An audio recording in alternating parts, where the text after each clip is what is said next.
You're watching CBS 8 Mornings at 6. Oh, that heat. It is going to continue today for several days. How are things looking into the weekend here? Glad you're with us, everyone, on this hot Friday. I'm Eric Connard. And I'm Nada Ramport. Blame this, not us, for what we're about to tell you. High pressure is here. Let's get a check on that forecast to help you get ready for today. High pressure to blame for this heat. And as you see, it's sticking around through the weekend. So now we're looking at hot temperatures. Not just today, but Saturday, Sunday, even into Monday. Look how hot it's going to get. Inland valleys from 102 to 112 degrees. That would be west of the mountains. So a heads up, some of our locations west of the mountains could get even hotter than what we typically see in the mountains and deserts. That's the kind of weather pattern we're under right now. Current temperature 71 in Poway, 72 El Cajon, 79 La Mesa. It's already 82 in Jamul, 71 downtown. I mean, these would be wonderful if they were afternoon highs, right? Daytime temperatures. But we are waking up to pretty warm conditions. We didn't see much of a drop overnight. So we'll talk more about how long the heat will last and when that much needed relief is coming. Today, some schools in Escondido are closed. This because of a fire at an SDG&E battery storage facility. Yeah, some businesses also had to evacuate because of this. CBS 8's Regina Yarita live in Escondido now with the latest on this. Regina?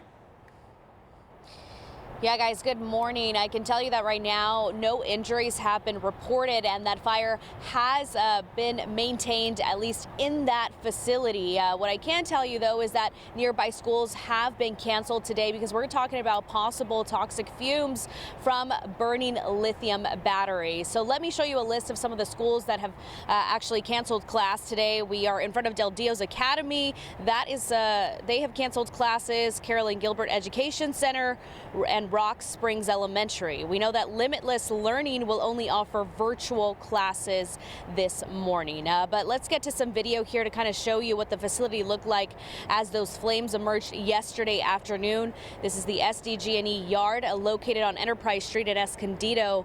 Fire crews have contained the blaze to one container and sprayed water on the surrounding ones to prevent the fire from spreading. SDG&E says they're working with first responders to ensure the safety of their employees and the community. They will be conducting a thorough review of the event to determine the cause of the incident. A commercial area around the facility is under an evacuation order, and that's between Mission Road and Auto Park Way. But fire officials say no homes are in that zone. Nearby buildings are also under a shelter in place. Now, yesterday we did talk to fire officials who informed us of how the fire is being contained. Cells create so much heat when they light off on fire, they end up just lighting the neighboring cells on fire. So that's why they call it a runaway. They put off a lot of heat and they put off a lot of hazardous fumes. So you don't want to get anywhere near them. And they are still trying to determine what caused flames to erupt yesterday afternoon. What I can tell you is that they do expect that, or are at least saying that it could take up to at least 48 hours to clear this up. But again, fire officials are monitoring this situation. For now, that's latest here in Escondido. I'm Regina Yarita, CBS 8. Regina, thank you. And today, the former TikTok influencer convicted of murdering his estranged wife and her friend will be sentenced. It happened nearly 3 years ago in the East Village. CBS 8's Chris Groh live downtown with how much time Ali Abulaban could spend in prison. Good morning, Chris. Yeah, good morning. And what we're looking at right now is that Ali Abulaban will be sentenced to life in prison without the possibility of parole. That's what we'll find out for certain later on this morning. And that's because the jury convicted him of 2 charges of first-degree murder. But those came with special circumstance allegations of committing multiple murders true. That's essentially legal jargon that would allow for that life in prison without the possibility of parole. Now, Abulaban was convicted in May. The murders took place in October of 2021. The victims, Ali's estranged wife Anna and her friend Ray Barron, were shot and killed inside an East Village high-rise.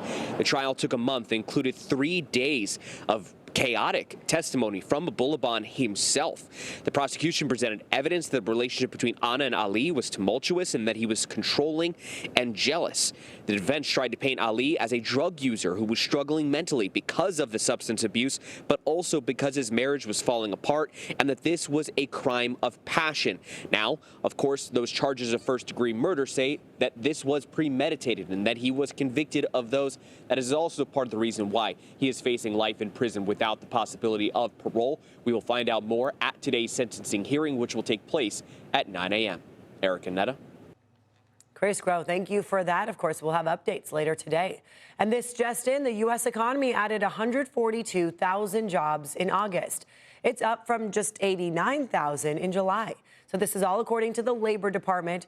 The unemployment rate now 4.2%, down from 4.3% in July. This report means it's likely the Federal Reserve will cut interest rates later this month. Many of you have been waiting on that. And now a major update to the sewage crisis here. The CDC has agreed to lead an investigation into the cross-border sewage crisis. Yeah, the Centers for Disease Control and Prevention. It will include going door to door, interviewing hundreds of households in the South Bay to learn more about how the exposure to polluted water and the polluted air is impacting your health. Meantime, several agencies and elected leaders announced they are now working together. Their goal is to create a process of repairing and expanding the wastewater treatment plant in San Ysidro.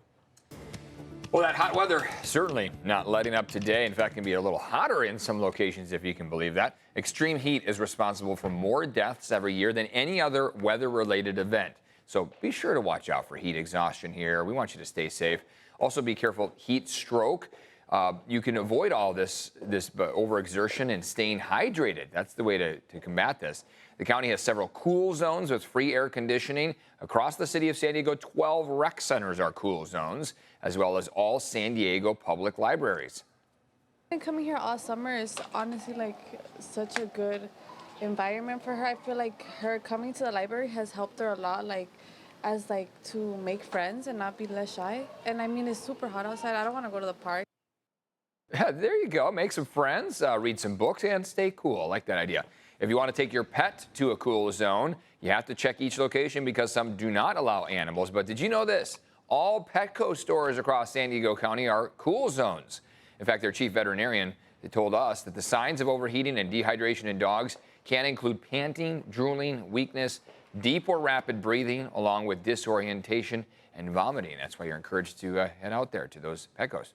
For the latest weather conditions and alerts on the go, you can download our free CBS 8 app from Google Play or the Apple App Store. It's going to be handy because it's getting hot all over the county. Some folks not necessarily used to the heat we're seeing out there now for this long of a stretch. It's not normal. I mean, we're 20 degrees above normal, so we're not used to this. Our bodies, are getting exhausted because of it. I think a lot of people are just struggling through this. Our sunrise, 6:27 this morning. So you have a few minutes. Enjoy the time before the sun comes up and really heats things up. We do have a little bit of cloud coverage, but it's not much, as this is the view from Mount Soledad. Kind of hazy out there, but unfortunately not enough cloud coverage to keep us cool. So another day of this. Excessive heat, of course, can be dangerous, as we've been talking about. Inland temperatures peaking between 102 to 112. Those heat alerts now extended all the way through Monday night. They were supposed to expire tonight and tomorrow, but now we're seeing that heat lasting. So avoid strenuous activity through the weekend. A lot of you may have sports events planned, practices, games, things like that for kids. It may not be safe to do that, especially inland valleys. I want to point that out. When should you avoid being outdoors if you can? Between 10 and 4. I know those are right there in the middle of the day when kids are in recess and lunch and practicing. Well, it's going to be uncomfortable and very high heat, though triple-digit temperature is certainly something you're going to want to avoid if you can. If you work outside, of course, take all those appropriate measures. Get in the shade, get in the AC, take those breaks, listen to your body, of course. We can't say it enough. We want you to be safe in all of this. Right now, already noticing that warmer weather. 78 in La Mesa, 78 at 6:09 in the morning, 72 in El Cajon, 71 in Poway, 71 downtown. Some of you in the upper 60s. you can open that window, allow some of that cooler air to come on in, but then you're headed to the low 90s. This is for downtown San Diego. Here you go. By noon, 87. By 2 p.m., when we reach the peak of the heat of the day, 91 degrees. Other afternoon highs around town, 110 for Ramona. In fact, Ramona got to 111 yesterday. You might surpass that today. Some inland valleys could be 1 or 2 degrees hotter than yesterday. Escondido, 105. Poway, 103 degrees. Miramar, 98. 87 to 91 for downtown. Some of you may reach the low 90s there along the coastline. That's, of course, where many people are going to try to get a break from the heat, get in the water. At least the water's in the 70s. But, of course, outside, still at our beaches, will feel abnormally warm. Let's talk now about traffic. And I did want to get to a crash. It looks like, thankfully, that has been cleared. All right, glad to see that. This was on the 805, causing some slow going there, right there by Chula Vista area. But now you seem to be fine. Let's check in on drive times. And on the 5 southbound, speeds are normal, so just know that. As far as border wait times go, San Ysidro Port of Entry will be 85 minutes. Otay Mesa Port of Entry just a little bit longer at 90 minutes. Eric. Now, to take you still ahead, why the father of a school shooting suspect in Georgia is now under arrest. Plus, why former President Donald Trump's running mate, J.D. Vance, is in San Diego right now. And Alex Morgan is retiring, when you can see the soccer stars' final match ever right here in San Diego.